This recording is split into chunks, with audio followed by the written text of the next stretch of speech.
Waterfront business in Vancouver. Right. They've done their waterfront right there. I It's know. just a beautiful place.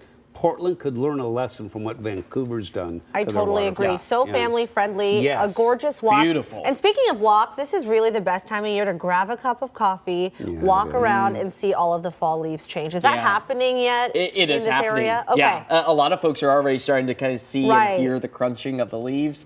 But we're still holding on to that nice pop of color as well. Right here along Portland's waterfronts, at least the West Hills are really starting to give us a nice show-stopping view. That's only going to intensify over the next few weeks as many of our trees are quickly approaching the peak conditions. It's the locust trees that are just a little past their peak. So those are the very small yellow leaves likely piling already up in maybe your gutters or along your sidewalk. But nonetheless, we don't see peak fall foliage here in the Rose City until about the final week of October, as that sunshine is a welcome sight for us. A beautiful sunset starting to take shape out along the shoreline as we see those temperatures settling their way into the low 60s at this point in time, upper 50s out towards Astoria with just a bit of that cloud coverage and maybe a light drizzle as well. But those clouds likely going to remain to our north and not impact us here across western Oregon or southwest Washington. There you go, a better picture of the shoreline at 59 degrees in Seaside, but we need to use extreme caution along the coast over the next couple of days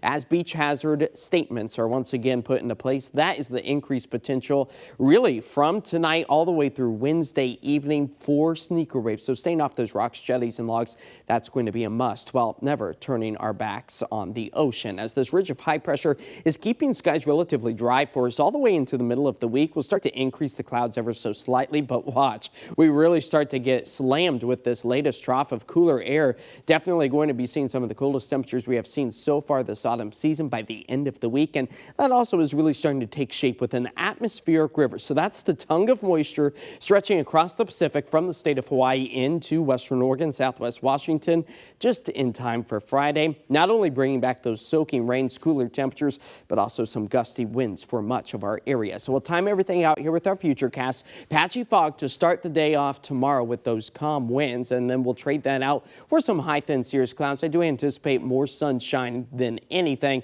to warm us back up into the upper 60s. Wednesday still holding on to those sun cloud mix as a few light rain showers are possible along the coast as early as Wednesday, but rain accumulation over the next 48 hours, a lot of zeros here for us, but that will be changing by the weekend. 43 degrees, that's where we fall to tonight. Again, patchy fog for some of us, the thickest or most densely packed fog conditions with the reduced amount of visibility will happen anywhere from 7 to about 9 o'clock before we start to see improvements and those temperatures back up into the mid to upper 60s for tomorrow along the I-5 corridor. There you go, the dry skies taking us all the way through Thursday. We do start to increase the clouds, prefrontal systems with that system that will be really impacting us by Friday as the atmospheric river arrives, and that's going to carry us well into early next week. But look at those afternoon highs for this weekend, mid-50s, if not even early next week, low to mid-50s. So autumn definitely ramping up here. You know what? Based on that little rain emoji on the Monday before Halloween, I have a feeling it's going to be another wet one this year. Yeah, the wet trend is kind of looking to be that way. You know, the kids in the Pacific Northwest, though, they're resilient. They don't care. They know how to do it. Yeah, exactly. Yeah. We'll be right